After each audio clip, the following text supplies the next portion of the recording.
So what's up guys, welcome back to new video. നല്ലൊരു revenge manga നിങ്ങൾ അന്വേഷിക്കുകയാണെങ്കിൽ I have the best suggestion for you. It is called the ജോജിക്കോ റോ നോ റോക്കുമി. നിങ്ങൾക്ക് വയലൻസ് ഇഷ്ടമാണ്, റിവെഞ്ച് സ്റ്റോറി ഇഷ്ടമാണ്, മാർക്കോ സിനിമ ഇഷ്ടമാണ്, ഇത് മൂന്നെണ്ണം ഇഷ്ടമാണെങ്കിൽ നിങ്ങൾ എന്തായാലും കണ്ടിരിക്കണം അല്ലെങ്കിൽ വായിച്ചിരിക്കണം. അത്രയ്ക്ക് അടിപൊളിയായിട്ട് ചെയ്തു വെച്ചൊരു സാധനമാണ്. നമ്മുടെ MC, അതായത് ഷൻ യുറുമ എന്നാണ് നമ്മുടെ MCയുടെ പേര്. ഇവനെ ചെറുപ്പത്തിൽ ഒരു 6ാം ക്ലാസ് പഠിക്കുന്ന സമയത്ത് കുറച്ച് പിള്ളേർ ബുള്ളി ചെയ്യും. എന്നിട്ട് ബുള്ളി ചെയ്ത് ഒരു പോയിന്റ് എത്തുമ്പം എന്താ പറയുക, ഇവർ ചെയ്തൊരു സംഭവം ഇവൻ്റെ ലൈഫ് മൊത്തത്തിൽ മാറ്റി മറിച്ചളയും. അതായത് ഞാൻ സ്പോയിൽ ചെയ്യുന്നില്ല, നിങ്ങളതെല്ലാം വായിച്ച് നോക്കണം. ഫസ്റ്റ് എപ്പിസോഡിൽ തന്നെ, അതായത് ഫസ്റ്റ് ചാപ്റ്ററിൽ തന്നെ ഇതെല്ലാം കവർ ചെയ്ത് പോകുന്നുണ്ട്. അതുകൊണ്ട് എന്താ പറയുക, സ്പോയിൽ ഞാൻ ചെയ്യുന്നില്ല.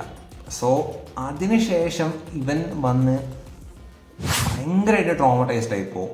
അതായത് ഇവൻ്റെ ഫാമിലി ലൈഫ്, ഇവൻ്റെ മെൻ്റൽ ലൈഫ്, ഇവൻ്റെ ഫിസിക്കൽ ലൈഫ് എല്ലാം തകിടം മറിഞ്ഞ് ആള് ഒരു പൊട്ടിയ പാത്രം പോലെ ആയിപ്പോവും. എന്നിട്ട് കഥയിൽ വേറൊരു ട്വിസ്റ്റ് വരുന്നു. എന്നിട്ട് ആശാൻ റിവെഞ്ച് എടുക്കാൻ വേണ്ടി തിരിച്ചു വരും. പിന്നെ ഏതൊരു മാങ്ങയാണെങ്കിലും അതിൻ്റെ ഗ്രാഫിക്, ആർട്ട്, ഇത് രണ്ടും നമ്മൾ എന്തായാലും ചെക്ക് ചെയ്തിരിക്കുന്ന ഒരു സാധനമാണ്.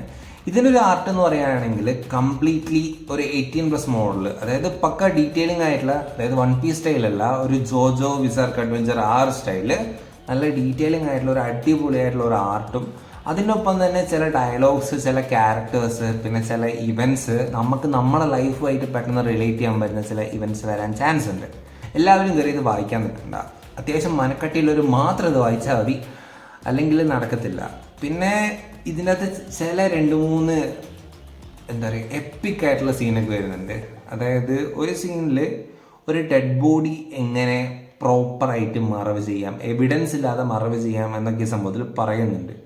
വയലൻസ് ജോണർ ഇഷ്ടമാണെങ്കിൽ, അതോടൊപ്പം തന്നെ സൈക്കോളജിക്കൽ ജോണർ ഇഷ്ടമാണെങ്കിൽ എന്തായാലും കണ്ടിരിക്കേണ്ട അല്ലെങ്കിൽ വായിച്ചിരിക്കേണ്ട ഒരു മാങ്ങ തന്നെയാണ്. ഈ ഒരു മാങ്ങയുടെ ലിങ്ക് ഞാൻ ഡിസ്ക്രിപ്ഷനിൽ കൊടുത്തിട്ടുണ്ട്. താല്പര്യമുള്ളവർ പോയി വായിച്ചു നോക്കുക.